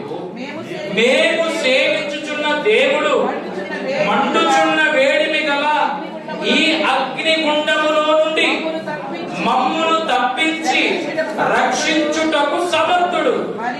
మరియు నీ వశమున పడకుండా ఆయన మమ్మును రక్షించును. ఒకవేళ ఆయన రక్షింపకపోయినను రాజా నీ దేవతలను మేము పూజింపమనియు నీవు నిలువబెట్టించిన బంగారు ప్రతిమకు నమస్కరింపమనియు తెలుసుకొనుము. ఇది స్టేట్మెంట్ ఆఫ్ ఫెయిత్ అనొచ్చు ఇంగ్లీష్. అంటే వీళ్ళ విశ్వాస ప్రమాణము. వీళ్ళ విశ్వాసం ఏ రేంజ్ లో ఉందంటే ఎదురుగుండా అగ్నిగుండం ఉన్నప్పుడు ఇలా మాట్లాడుతున్న మాటలు. హల్లెలూయా హల్లెలూయా. ఎదురుగుండా మన దగ్గర 1 లక్ష రూపాయలు ఉన్నాయనుకోండి, అప్పుడు వచ్చే మాట ఒకలా ఉంటది. ఎదురుగుండా 20 రూపాయలకి 5 ఉందనుకోండి, అప్పుడు మనం మాట్లాడే తీరు ఒకలా ఉంటది. ఎదురుగుండా సమస్య ఉన్నప్పుడు వీరి లోపల నుంచి వస్తున్న విశ్వాసము మాటలు ఎలా ఉన్నాయో చూడండి. మా దేవుడు రక్షిస్తాడు, ఆయన మమ్మల్ని కాపాడుతాడు, ఆయన కాపాడకపోయినా మేము మాత్రం నమస్కారం పెట్టాం. ఎంత విశ్వాసంతో ఉన్నటువంటి వీరి విశ్వాసాన్ని ప్రభు ఎప్పుడు కూడా సిగ్గుపడనివ్వకూడదు. దేవుడు ఎప్పుడు కూడా మన విశ్వాసాన్ని సిగ్గుపడనివ్వడు. దేవునికి స్తోత్రం కలుగుతుంది. హల్లెలూయా. మనము దేవుని యందు కలిగి ఉన్న విశ్వాసమును ప్రభు ఎంత మాత్రము సిగ్గుపడనివ్వకుండా ఉండు నిమిత్తము ఆయనే మన మధ్యలోనికి సంచరిస్తాడు. ప్రియులారా జాగ్రత్తగా గమనించండి. పౌలు భక్తుడు ఏమంటాడంటే, నేను తిమోతితో అంటాడు, నేను నా విశ్వాసమును కాపాడుకుంటుని అంటాడు. తిమోతికి రాసిన పత్రికలో ఏమంటాడంటే, మంచి పోరాటము పోరాడి తిని, నా పరుగు కడముట్టించి తిని, విశ్వాసమును కాపాడుకుంటుని, నీతి కిరీటము కొరకు నేను ఎదురు చూస్తున్నా. దేవునికి స్తోత్రం కలుగుతుంది. హల్లెలూయా. ఈ విశ్వాసాన్ని కాపాడుకోవడం ఏంటి? విశ్వాసాన్ని కాపాడుకోవడానికి అది ఏమన్నా విలువైన వస్తువా? ప్రియమైన వాళ్ళారా, ఇక్కడ ఒక మాట జాగ్రత్తగా ఆలోచించాలి. పౌలు భక్తుడు అంటున్నాడు, విశ్వాసమును కాపాడుకుంటుని. విశ్వాసాన్ని కాపాడుకోవడం మనం పెరుగుతున్నప్పుడు ఆటోమేటిక్ గా విశ్వాసం పెరుగుతుంది కదా. No no no no. అపవాది ఎప్పుడూ కూడా ఎక్కడ దెబ్బ కొడతాడు అంటే, నీ ఆస్తి మీద కొట్టడం, దెబ్బ కొట్టడం వాడి యొక్క ప్రణాళిక కాదు. నీ ఆరోగ్యం మీద దెబ్బ కొట్టడం వాడి ప్రణాళిక కాదు. నీవు ఈ లోకాన్ని విడిచిపెట్టే లోపులో యేసయ్య నాకు వద్దు అని అనిపించాలి వాడు. కాబట్టి దేని మీద దెబ్బ కొడతాడంటే నీ విశ్వాసం మీద దెబ్బ కొడతాడు. యోబు దగ్గర నుంచి ఆస్తి తీసేశాడు, ఆరోగ్యం తీసేస్తాడు, అందచందాలన్నీ తీసేశాడు, కానీ ఒక ఆవిడ మాత్రం ఉంచాడు. ఆ భార్య ఏమన్నా సహకారైన భార్య కాబట్టి ఉంచాడా? ఆ భార్య అనకనక ఏమంటుంది, ఏమండి పోతే పోయిందండి, కష్టంలోనూ మీరే నాకు భర్త, సుఖంలోనూ మీరే నాకు భర్త అంటుందా? ఇంకా ఎందుకయ్యా దేవుడు దేవుడు దేవుడు దేవుడు? అసలు ఆవిడకి ఎందుకు దేవుడు టాపిక్? అసలు దేవుడి గురించి ఆలోచించాల్సిన సమయం ఏంటి అక్కడ? దేవుడు దేవుడు దేవుడు అంటే ఆ దేవుడిని ఏదో దూషించేసి చచ్చిపోయా అంటారు. అంటే ఎక్కడికి తీసుకుని వెళ్తున్నాడు యోబుని? విశ్వాసములో నుండి వెనక్కి వచ్చేసే. మన విశ్వాసం మీద దాడి జరుగుతుంది. ఆ దాడి జరుగుతున్నప్పుడు నీవు విశ్వాసమును కాపాడుకోవాలి. హల్లెలూయా హల్లెలూయా. ఇప్పుడు ఇంట్లోకి దొంగ వస్తాడండి, విలువైన పట్టుకెళ్తాడా, విలువలేని పట్టుకెళ్తాడా? ఏమేమి బట్టి వెళ్తుంది? విలువైనవి అంటే ఫస్ట్ నేమ్ వచ్చేది మనకి బంగారం, తర్వాత వెండి, ఇంకా డబ్బులు, ఇంకా తర్వాత ఈ మధ్య కాలంలో జాగ్రత్త పట్టుచీరలు కూడా అట్టుపోతున్నారు ఇంకా పట్టుకెళ్ళిపోతున్నారట. మనకి లోపల ఉన్నటువంటి వెండి వస్తువులే కాకుండా, డబ్బులే కాకుండా, అది కాకుండా ఇది కాకుండా పట్టణంలోకి వెళ్ళామంటే అది ఏమీ దొరకకపోతే బాత్రూమ్ లో ట్యాప్ నింపి పట్టిపోతారట.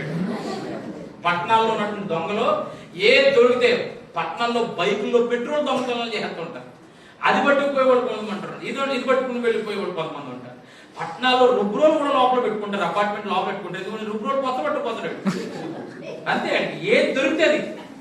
ఇప్పుడు మన ఇళ్లలో దొంగ పడ్డాడంటే విలువైన ఏ ఇంట్లోనైనా ఎప్పుడైనా చూసారా? మా ఇంట్లో దొంగ పడ్డాడండి, 2 జాడీలు పచ్చడి పట్టుకెళ్ళిపోయాడండి. ఏ ఇంట్లో మనం కంప్లైంట్ వింటామా? బంగారం పట్టుకుపోయాడండి, 5 కాసులండి, 10 కాసులండి, అమ్మాయి కోసం చేయించి పెట్టారండి, 20 కాసులండి, ఇది ఎత్తుకుపోయాడండి, అవి ఎత్తుకుపోయాడు అనేది దొంగలు తప్ప విలువలేని వాటిని పట్టుకెళ్ళట్లేదు. అపవాది కూడా దేన్ని పట్టుకెళ్ళిపోతాడంటే విలువైనది నీ విశ్వాసం. ఎంత విలువైనదో తెలుసా? నీ బీరువాలో దాచుకున్న బంగారం కంటే నీ విశ్వాసం విలువైందని పేతురు గారు అంటున్నారు. ఎంత విలువైందట చూద్దాం, చూడండి. పేతురు రాసిన మొదటి పత్రిక 1వ అధ్యాయము 7వ వచనం. దానియేలు గ్రంథంలో చెయ్యించండి. 1వ అధ్యాయము నశించిపోవు సువర్ణ చదవండి. 1వ పత్రిక 1వ అధ్యాయం 7వ వచనం. నశించిపోవు సువర్ణము అగ్ని పరీక్ష వలన శుద్ధపరచబడుచున్నది కదా, దానికంటే అమూల్యమైన మీ విశ్వాసము ఈ శోధనల చేత పరీక్షకు నిలిచినదై యేసుక్రీస్తు ప్రత్యక్షమైనప్పుడు మీకు మెప్పును మహిమయు ఘనతయు కలుగుటకు కారణమగును. ఇక్కడ మాట అంటున్నాడు, నశించిపోవు సువర్ణం. సువర్ణము అంటే బంగారానికి ఉన్నటువంటి పర్యాయ పదం, మారు పేరు. ఈ సువర్ణము దేని చేత శుద్ధపరచబడుతుంది? అగ్ని చేత. కానీ అంతకంటే అమూల్యమైన మీ విశ్వాసము ఎంతకంటే? బంగారము కంటే అమూల్యమైనది. అమూల్యము అనే మాటకు అర్థం తెలుసా? మూల్యము లేనిది. మూల్యము అంటే ధర, మూల్యము అంటే ఎంఆర్పి, మాక్సిమం రీటైల్ ప్రైస్. అమూల్యము అంటే వెల చెల్లించలేము. బంగారానికి ఈ రోజు ఒక రేటు ఉంది, నిన్న ఒక రేటు ఉంది, రేపు ఒక రేటు ఉంటది. రోజు రోజుకి రేట్లు మారిపోద్ది బంగారం. కానీ నీ విశ్వాసం రేట్లు పెట్టి కొనగలిగేది కాదు, అది లోపల పెరగాల్సింది. దేవునికి స్తోత్రం. హల్లెలూయా, హల్లెలూయా. ఈ రోజు డబ్బు పెరిగిపోతే విశ్వాసం పెరిగిపోవడం, డబ్బు తగ్గిపోతే విశ్వాసం తగ్గిపోవడం, అలాంటిది విశ్వాసం కాదు స్నేహితులారా. ఈ రోజు చాలా మంది అమ్మాయి ఎందుకు బాప్తీసం తీసుకున్నామంటే అప్పులన్నీ తీరిపోయినండి, అందుకే బాప్తీసం పొందేసుకున్నాను. మరి రేపు పొద్దున అప్పులన్నీ వచ్చేస్తే మళ్ళీ తీరిపోతే మళ్ళీ పొందేసుకుంటాను ప్రభు, మళ్ళీ వాగ్దానం చేస్తామో దేవుడు మొక్కుబడి. ప్రియులారా ఒకసారి ఆలోచించండి. చాలా మంది ఎందుకు తీసుకుంటున్నావయ్యా బాప్తీసం అంటే 10th క్లాస్ పాస్ అయిపోయింది కదండి, ఇంక బాప్తీసం తీసేసుకుంటానండి. మరి ఇంటర్మీడియట్ ఫెయిల్ అయిపోతాను, 10th క్లాస్ తోనే చదువు అయిపోలేదు కదా. నీ బాప్తీసం వెనకాల రహస్యం ఏంటి? ఇల్లు కట్టేసుకుంటేనండి మేము మరి బాప్తీసం అందరూ మా ఇంట్లోనండి అయ్యగారండి మీరు ఒకటి ప్రార్థన చేయాలి. ఏంటమ్మా? మగ పిల్లోడు పుట్టెత్తేనండి మా ఇల్లంతా వచ్చి మునిగేస్తామండి. మునగొద్దు తల్లి, మీరు మునగొద్దు. ప్రియమైన వాళ్ళ మగ పిల్లోడు పుట్టెత్తే బాప్తీసం, అప్పులు తీరిపోతే బాప్తీసం, ఇల్లు కట్టేసుకుంటే బాప్తీసం, గేదెకి పెయ్యి పుడితే బాప్తీసం. మరి కొంతమంది ఇలాగే ఉంది నిజంగా. ఎలాంటి ప్లాన్ అంటే, ఎలాంటి ప్రణాళిక అంటే అబ్బాయికి ఉద్యోగం వచ్చేస్తే బాప్తీసం, అమ్మాయికి పెళ్లి అయిపోతే బాప్తీసం. ఇంకన్నీ బాప్తిస్మానికి లోక సంబంధమైన అవసరాలకి సంబంధం లేదు, కానీ వాటితో ముడి పెడతాం. బాప్తిస్మము, విశ్వాసము ఇవన్నీ ఎక్కడి నుంచి కలగాలంటే ప్రభువు యొక్క త్యాగాన్ని చూసి, ఆయన ప్రేమను చూసి, ఆయన అన్ని ఉన్నప్పుడే కాదు ఏమీ లేనప్పుడు కూడా దేవుడై ఉన్నాడు. నాకు ఈ రోజున ఎలాగైతే ఉన్నాడో 10 సంవత్సరాల తర్వాత కూడా మనుషులు మారొచ్చేమో కానీ దేవుడు మారని ఆయన వైపు చూసి పెంచుకోవాలి. దాన్ని విశ్వాసం అంటారు. హల్లెలూయా, హల్లెలూయా. నీకు అన్ని కలిసి వచ్చేసినప్పుడు ఉన్నాడు దేవుడు అనే పాటలు పడేసి ఆయన మనకి ఏమీ లేనప్పుడు ఎక్కడున్నావు నీవెక్కడున్నావు అనేటట్లుగా మనం పాడకూడదు. ప్రియమైన వాళ్ళ జాగ్రత్తగా ఆలోచించండి. మనము విశ్వాసం అనేది అమూల్యమైనది. దేనికంటే అమూల్యమైనదట? బంగారాన్ని చూసి, బంగారానికన్నా ఒక ధర ఉంటది కానీ నీ విశ్వాసం అలాంటి ధర కంటే విలువైనది. ఎలా చెల్లించలేము. ఇంకా బాగా చెప్పాలంటే ఒక తక్కిడి తీసుకుందాం. ఆ తక్కిడి తీసుకుని బంగారాన్ని ఒక ప్లేట్ లో పెడదాం, ఇంకో ప్లేట్ లో విశ్వాసం పెడదాం. బంగారం కంటికి కనబడుతుంది, మెరుస్తుంది. నాకు ఎంత బాగుందో, నెక్లెస్ ఎంత బాగుందో, బ్రేస్లెట్ ఎంత బాగుందో, రింగ్ ఎంత బాగుందో, కంటికి మిరుమిట్లు కొలిపించేటట్లు కనబడేది బంగారం. మరి విశ్వాసమో కంటికి కనబడదు. హల్లెలూయా. ఇప్పుడు తక్కిడ చూస్తే బంగారం మెలమెలా మెరిసిపోతుంది, కానీ విశ్వాసము కంటికి కనబడతలేదు. కానీ ఇలా తక్కిడ పైకి ఎడితే ఈ విశ్వాసం ఇలా కింద పడుతుందట. బంగారం అలా వెళ్ళిపోతున్నాడు పైకి. ఎందు గురించి అంటే బంగారం మెరుస్తుంది, కానీ అది నీకు స్వస్థతనిస్తుందా? బంగారం వేసుకుంటే నాకు స్వస్థత వచ్చేస్తుందని అన్న వాళ్ళు ఎవరున్నారా? లేరు. కానీ విశ్వాస సహితమైన ప్రార్థన విశ్వాసం నీకు స్వస్థతనివ్వగలుగుతుంది. హల్లెలూయా, హల్లెలూయా. బంగారము నీకు రక్షణ ఇవ్వగలుగుతుందా? కానీ విశ్వాసం చెప్తుంది విశ్వాసము ద్వారా కృప చేతనే మీరు రక్షించబడి ఉన్నారు. దేవునికి స్తోత్రం కలుగును. హల్లెలూయా. విశ్వాసం ఎలాంటిదంటే బంగారము చేయలేని కార్యాలు విశ్వాసం చేసి పెడుతుంది. విశ్వాసము ద్వారా రాజ్యాన్ని జయించారు. విశ్వాసము ద్వారా 100 సంవత్సరాల వయసులో అబ్రహాము కుమారుడికి జన్మనిచ్చాడు. విశ్వాసం యొక్క శక్తి అంత గొప్పది. హల్లెలూయా. అలాంటి విశ్వాసం కలుగున్నారట ఎవరో? శద్రకు, మేషకు, అబేద్నెగో. ఇలాంటి విశ్వాసం ఎవరి దగ్గర ఉంటే సిగ్గుపడనివ్వడు. దేవునికి స్తోత్రం కలుగును. హల్లెలూయా. మన ఎదుట ఉన్నటువంటి పందెంలో మనం ఓడిపోకుండా ఉండటం కొరకు ఇలాంటి విశ్వాసాన్ని మనం కలిగి ఉండాలి. ప్రభువా, యోబు లాంటి విశ్వాసం నాకు కావాలి ప్రభా అని రోజు అడగాలి. శ్రమల మధ్యలో కూడా నీతో నేను నడుస్తూ ఉండాలి, అలాంటి అనుభవం నాకు కావాలి ప్రభా అని మనం దేవుణ్ణి అడగాలి. దేవునికి స్తోత్రం కలుగును. 2 సంఘటనలు చెప్పాను. ఆయన ఎందుకు 4వ వ్యక్తిగా వచ్చాడు అంటే, నెంబర్ 1 వాగ్దానం చేశాడు.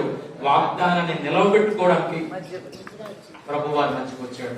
2వది విశ్వాసాన్ని సిగ్గుపడనివ్వకుండా నిమిత్తము వారి మధ్యలోకి వచ్చాడు. 3వది చెప్తాను, ఇది వెరీ ఇంట్రెస్టింగ్. ఈ ఒక్క మాట చెప్పిన మాటలు ముగిస్తాను. అదేంటంటే ఆయన శోధన ఎలాంటిదో ఆ శోధనను తాను కూడా అనుభవించిన వాడనని తెలియజెప్పడం కొరకు ఆయన అక్కడికి వచ్చారు. దేవునికి స్తోత్రం కలుగును. హల్లెలూయా. అగ్ని జ్వాలల మధ్యలో వేశారు కదా వెళ్ళి. ఎవరిని? శద్రకు, మేషకు, అబేద్నెగోలను వేశారు. అగ్ని జ్వాలల మధ్యలో వేశారు. ఇప్పుడు నెబుకద్నెజరు రిపోర్ట్ కింద చేపెట్టారు. దానియేలు ఒకసారి చేయగలరు చెప్పండి ఒకసారి. మళ్ళా ఒకసారి 3వ అధ్యాయం మొదటి చదివేసి ఒకసారి. నేను నలుగురు మనుషులను 25వ వచనం అండి. ఎక్కడ చూడొచ్చు? బంధకములు లేక అగ్నిలో సంచరించుట చూచుచున్నాను, వారికి హాని ఏమీ కలుగలేదు. 4వ వాని రూపము దేవతల రూపమున పోలినదని వారికి ప్రత్యుత్తరం ఇచ్చారు. చాలు. ఇక్కడ ఏం కనబడుతుంది? 4వ వాని రూపము దగ్గర చూద్దాం సార్. రూపం ఎలా ఉందట? మనిషి రూపము అని చెప్పట్లేదు అక్కడ. ఎలాంటి రూపము? దేవదూతలకు ఎలాంటి రూపం అయితే ఉంటుందో. గొర్రెల కాపర్లు అడిగితే చెప్తారు క్రిస్మస్ లో, గొర్రెల కాపర్లు దేవదూతలు చూసి మిక్కిలి భయపడుచుండగా ఆ రూపాన్ని చూస్తే మనం తట్టుకోలేము. ఆ యొక్క బిలామును మోసుకుని వెళ్తున్న గాడిద చెప్తుంది ఆ దేవుడి దూత యొక్క రూపం ఎలా ఉంటుందో. కత్తి చేతితో పట్టుకుంటేనట ఒక్కసారిగా కొట్టిందట, ఈ గోడకేసి కొట్టిందట. నోరు తెరిచి మాట్లాడుతుందట. నువ్వు మానవుడు మాట్లాడినట్టు నన్ను ఎందుకు ముమ్మారు కొడుతున్నావు? నువ్వెందుకు నన్ను ఆ కాలుకి ఆ గోడని, ఈ కాలుకి ఈ గోడనేసి నలుపుతున్నావు అంటే, నా ఎదురుగుండా తోత కనబడుతున్నాడు, కత్తి పట్టుకుని కనబడుతున్నాడు. ఎలామంటావా అని అడుగుతుంది ఆ బిలామును మోసుకుని వెళ్తున్న గాడిద. దేవుని యొక్క దూతల యొక్క ముఖము ఎలాంటిదంటే ప్రకాశమానమైంది. ఇంకా బాగా చెప్పాలి అంటే అగ్నిలా కలిసిపోయింది ముఖం. హల్లెలూయా, హల్లెలూయా. ఇంకా బాగా చెప్పాలి అంటే ప్రకటన గ్రంథం 1:14 ఈ బాప్తిస్మం ఇచ్చేటువంటి భక్తుడైనటువంటి యోహాను రాస్తూ ఉన్నాడు. ఏమన్నాడంటే ఆయన నేత్రములు అగ్నిని పోలిన నేత్రములు. చూడండి, మాట ఉందా? 1:14 ఆయన తల వెంట్రుకలు తెల్లని ఉన్నిని పోలినవై ఉన్నవి. ఆయన నేత్రములు అగ్ని జ్వాలల వలె ఉండెను. దేవునికి స్తోత్రం కలుగును గాక. ఇంకా తర్వాత కింద అంటున్నాడు, ఆయన పాదములు ఒలివిలో పుటము వేయబడి మెరియుచున్న అపరంజితో సమానమై ఉండెను. చాలమ్మా, ఆయన నేత్రాల గురించి రాయబడుతుంది, అగ్ని జ్వాలల్లా కనబడుతున్నాయి. ఇప్పుడు ప్రభు ఎక్కడున్నాడు? అగ్ని జ్వాలల మధ్యలోనే ఉన్నాడు. ఆయన నేత్రాలు ఎలా ఉంటాయని రాయబడుతుంది వాక్యంలో? అగ్ని జ్వాలలాగానే ఉంటాయి. బాప్తిస్మం ఇచ్చి యోహాను యేసు ప్రభువుకి బాప్తిస్మం ఇచ్చే ముందు అంటున్నాడు కదా, నేను మీకు నీళ్లలో బాప్తిస్మం ఇస్తున్నాను కానీ నా వెనక వచ్చువాడు నాకంటే శక్తివంతుడు, ఆయన మీకు అగ్నిలోను పరిశుద్ధాత్మలోను బాప్తిస్మం ఇస్తాడు. దేవునికి స్తోత్రం కలుగును. మేడగది మీద 120 మంది ఎడతెగకుండా ప్రార్థన చేస్తుంటే పరిశుద్ధాత్ముడు వారి మధ్యకి ఎలా వచ్చాడట? బలముగా వీచేటువంటి గాలి వంటి శబ్దం వచ్చిందట. బాగా గుర్తుపెట్టుకోవాలి. బలముగా వీచే గాలి వంటి ధ్వని. బలముగా వీచే గాలి అంటే ఏంటి? తుఫాను వచ్చేటప్పుడు మనకు ఒక గాలి వస్తుంది. ఎలాంటిది? పెనుగాలి అంటాం మనం. అలాంటి శబ్దం వచ్చిందట. శబ్దము తర్వాత పరిశుద్ధాత్ముడు వారి మీదకి ఎలా రాలేడట? అగ్ని నాలుకల వలె. అగ్ని నాలుకలు ఏంటండి? మన నాలుగు తెలుసు, మేక నాలుకలు తెలుసు, కుక్క నాలుకలు తెలుసు, లేకపోతే మన ఇంట్లో ఉన్న పాడి గేదెల నాలుకలు తెలుసు. అగ్ని నాలుకలు ఏంటండి? ఎప్పుడైనా మంట మండుతున్నప్పుడు ఆ పైన ఎగిసే మంట పైకి ఎగిసి కిందకి వెళ్తా ఉంటాయి చూసారా, దానినే అగ్ని నాలుకలు అంటారు. బగబగ బగ బగబగ బగ అంటూ ఉంటాయి చూసారా, అలాంటి రూపంలో పరిశుద్ధాత్ముడు వారి మధ్యలోనికి వచ్చినట్లుగా ఆ రోజున పెంతెకోస్తు పండుగ రోజున పరిశుద్ధాత్ముడు వారందరి హృదయాల్లోనికి బాగా నింపబడినట్లుగా మనం చూస్తా ఉన్నాం. ఇప్పుడు చెప్తున్నాడు, నాలుగవ వారి రూపము దేవతల రూపము. ఆయన కన్నులు అగ్ని జ్వాలలు. తర్వాత ఆయన యొక్క ఆయన కన్నులు అగ్ని జ్వాలలు. ఆయన ఇచ్చే బాప్తిస్మము అగ్ని బాప్తిస్మము. ఆయన నింపిన విధానము అగ్ని జ్వాలలతో నింపినటువంటి విధానం. ఇంకా బాగా చెప్పాలంటే ఏప్రిల్ రాసిన పత్రికలో అంటాడు, మన ప్రధాన యాజకుడు మన శ్రమలలో సమానుభవం గలవారు. అంటే ఈ రోజు నీకు కష్టం వచ్చి బాధపడతావు అనుకో, ఆ కష్టం దేవుడికి తెలియకుండా లేదు. నువ్వు పడే కష్టం కంటే ముందుగానే ఆ శ్రమ పడ్డాడు. ఆకలితో చచ్చిపోతున్నావు అనుకో, ఆయనకి ఆకలి అంటే బాధ ఏంటో తెలుసు. నమ్మకమైన వాళ్ళే నీకు విరోధులైపోయారు అనుకో, ఆయనకి తెలుసు ఆ బాధ ఎలాంటిదో. నమ్మకస్తులేని అప్పగించేసే 30 వెండి నాణాలు.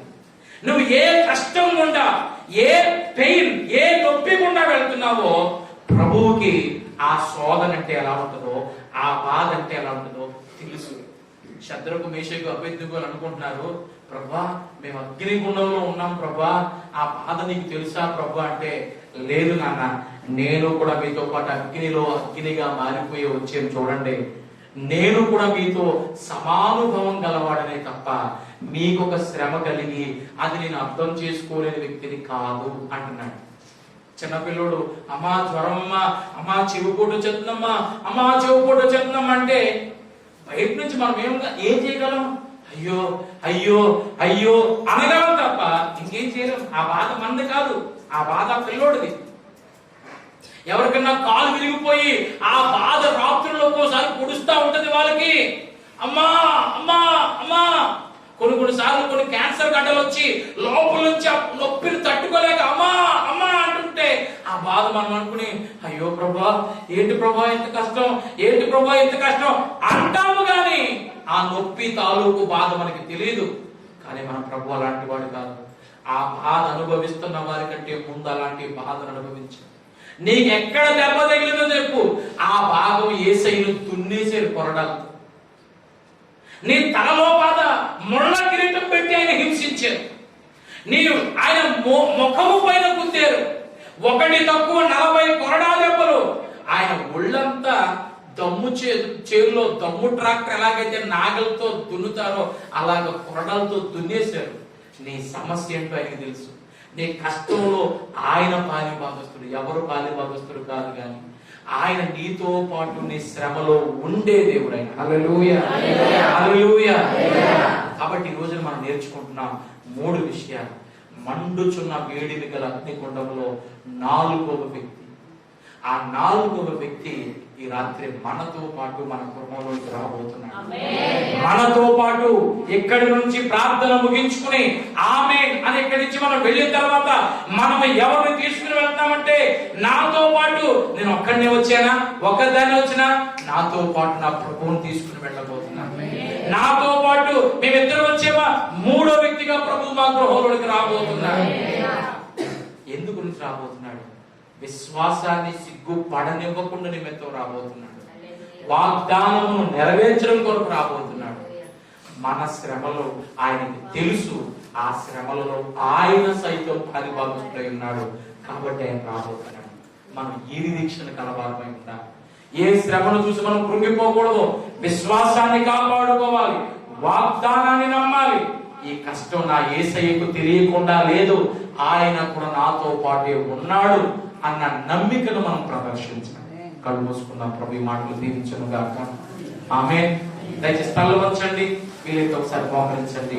చిన్న ప్రార్థన చేసుకుందాం. స్తోత్రము తండ్రి, స్తోత్రము ప్రభా. హల్లెలూయా హల్లెలూయా. స్తోత్రాలు ప్రభా, స్తోత్రము తండ్రి, స్తుతులు ప్రభా, స్తుతులు ప్రభా. దేవా ఈ దినము నాయనా అగ్ని జ్వాలల మధ్యలో 4వ వ్యక్తిగా నేను జ్ఞాపకం చేసుకుంటున్నాము ప్రభా. అగ్ని జ్వాలలు నాకున్న శ్రమలే అగ్ని జ్వాలలై ఉంటే నా కుటుంబంలో ఉన్న వ్యక్తులతో పాటు నీవు తదుపరి వ్యక్తిగా నీవు నా మధ్యలో ఉన్నావు ప్రభా. ఈ రాత్రి జ్ఞాపకం చేసుకుంటాను ప్రభా. నేను ఒంటరి వ్యక్తిని కాదు దేవా, నీవు నాకు తోడుగా ఉన్నావు. ఇంతకాలము నువ్వు లేవనుకునే భ్రమలో ఉన్నానేమో, భయముతో ఉన్నానేమో, కానీ ప్రభా నీవు నాకు తోడుగా ఉన్నావు ప్రభా. ఒకసారి చేతుల పైకి చెప్తామా? నీవు నాకు తోడుగా ఉన్నావు ప్రభా. నీవు నన్ను వెంబడిస్తున్నావు తండ్రి. నేను వెళ్ళే ప్రతి స్థలంలో కూడా నీవు నాకు సహకారిగా ఉన్నావు. ఇద్దరుగా ఉంటే 3వ వ్యక్తిగా ఉన్నావు, ముగ్గురుగా ఉంటే 4గురుగా ఉన్నావు, ఒక్క వ్యక్తిగా ఉంటే నాతో పాటు 2వ వ్యక్తిగా నీవు ఉన్నావు ప్రభా. ఇమ్మానుయేలు దేవుడు ఆయన, నీవు నాకు తోడుగా ఉన్నావు ప్రభా. అగ్ని మధ్యలో ఉన్నావు, జలముల మధ్యలో ఉన్నావు, ఇరుకు మధ్యలో ఉన్నావు, ఇబ్బందుల మధ్యలో ఉన్నావు, శ్రమల మధ్యలో ఉన్నావు, కష్టముల మధ్యలో ఉన్నావు, కన్యల మధ్యలో ఉన్నావు, నా తల ఎత్తేవాడుగా ఉన్నావు. నీకు స్తోత్రాలు ప్రభా, నీకు స్తోత్రాలు ప్రభా. నాతో ఉన్నందుకు స్తోత్రాలు ప్రభా. చేతులెత్తి దేవునికి స్తోత్రాలు చెప్తాము. ప్రభా నీవు నాకు తోడుగా ఉన్నందుకు, ప్రభా నీవు నాకు తోడుగా ఉన్నందుకు స్తోత్రాలు. నన్ను విడువనందుకు స్తోత్రాలు చెప్పండి. నన్ను విడువనందుకు స్తోత్రాలు ప్రభా. నన్ను ఎడబాయినందుకు స్తోత్రాలు ప్రభా. హల్లెలూయా హల్లెలూయా హల్లెలూయా హల్లెలూయా హల్లెలూయా హల్లెలూయా. జలములలో పడినే వెళ్ళినా అవి నా మీద పారవు. జలములలో పడినే వెళ్ళినా అవి నా మీద పారవు. అగ్నిలో నేను నడచినా జ్వాలలు నన్ను కాచజాలవు. అగ్నిలో నేను నడచినా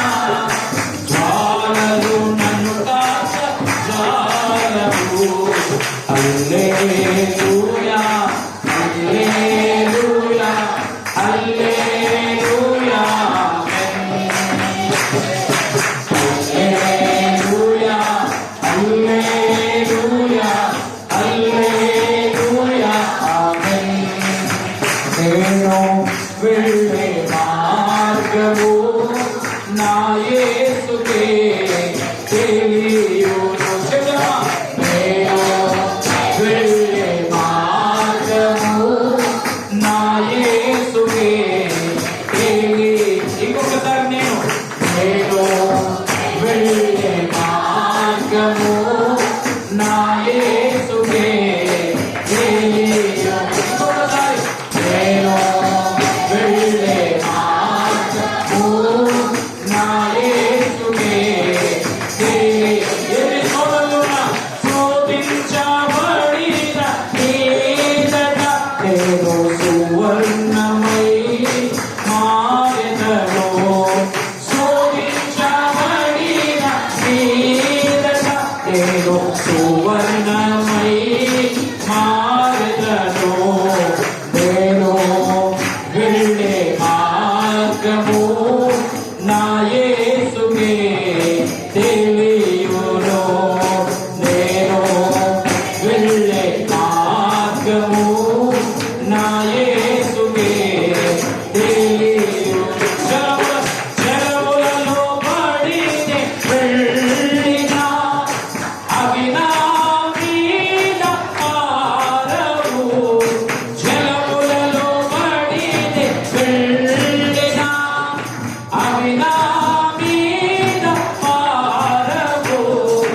అగ్నిలో నేను నడచిన జ్వాలలు నన్ను కాచజాలవు. అగ్నిలో నేను నడచిన జ్వాలలు నన్ను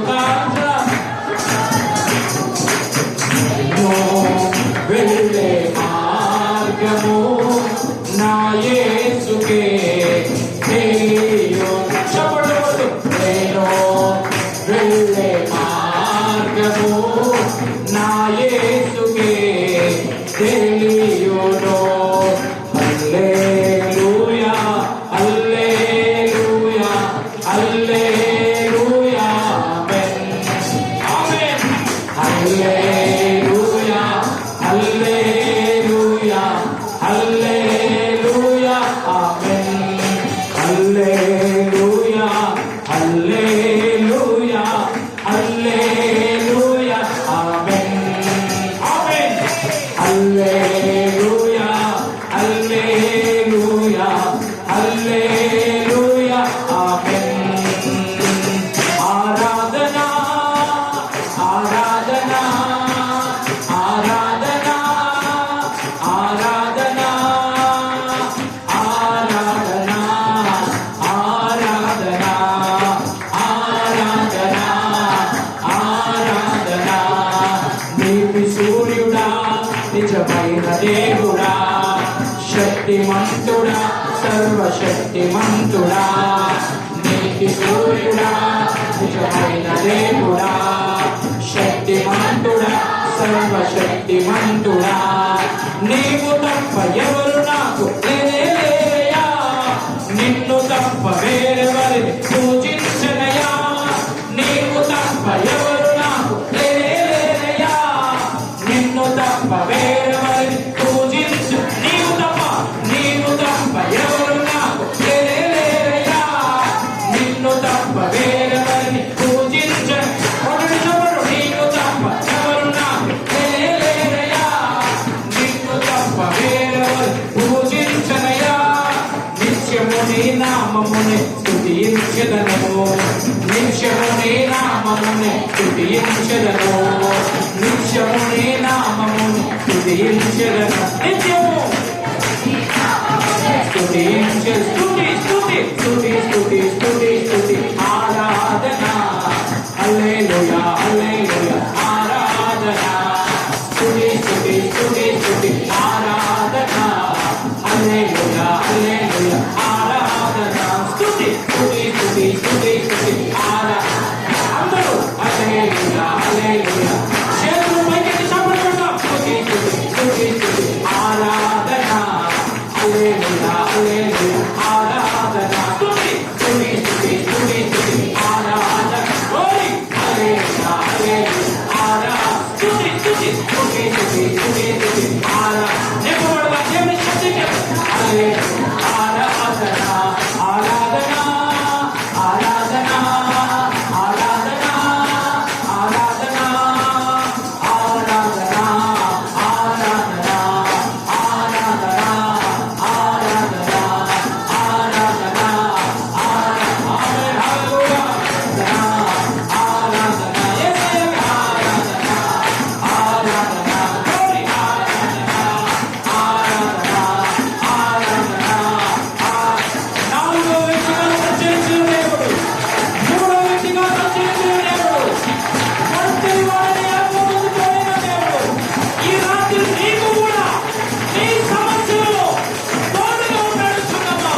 నీలో విశ్వాసము కలిగి ఉండు సహోదరి.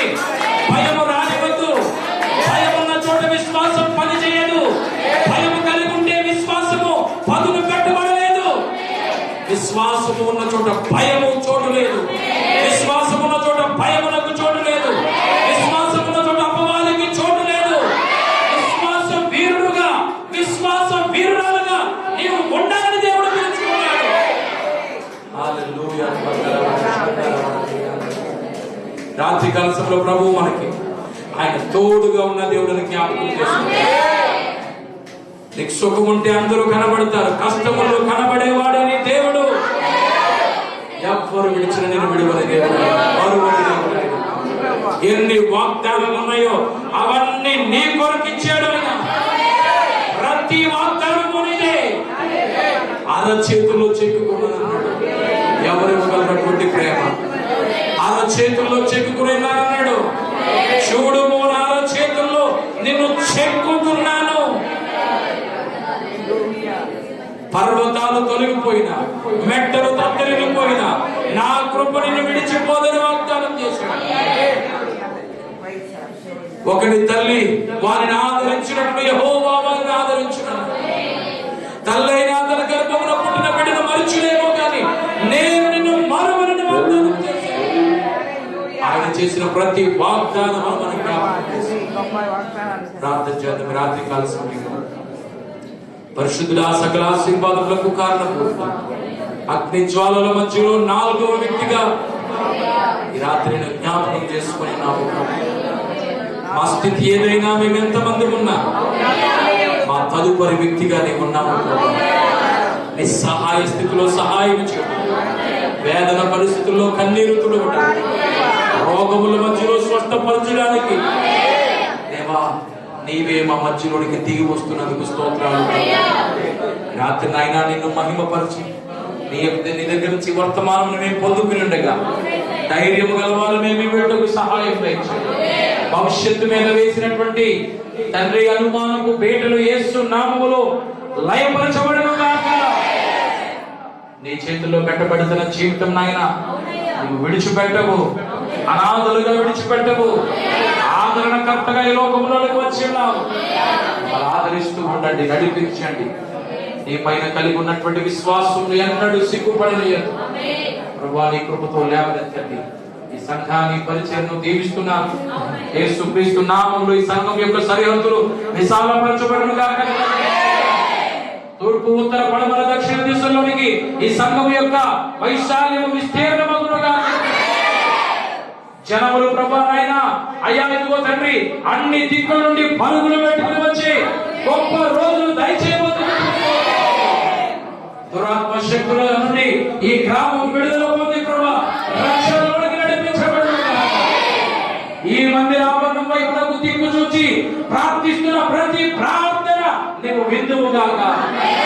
ప్రభుత్వం లేవనెత్తి బలపరిచి జరగనైన కార్యంలో రేపటి దినం ఆశీర్వాదకరంగా జరిగించు. సమస్త మహిమ మీరే పొందమని యేసు నామమును బట్టి అడిగి వేడుకొంచున్నాము పరమ తండ్రి. ఆమేన్ ఆమేన్ ఆమేన్ ఆమేన్.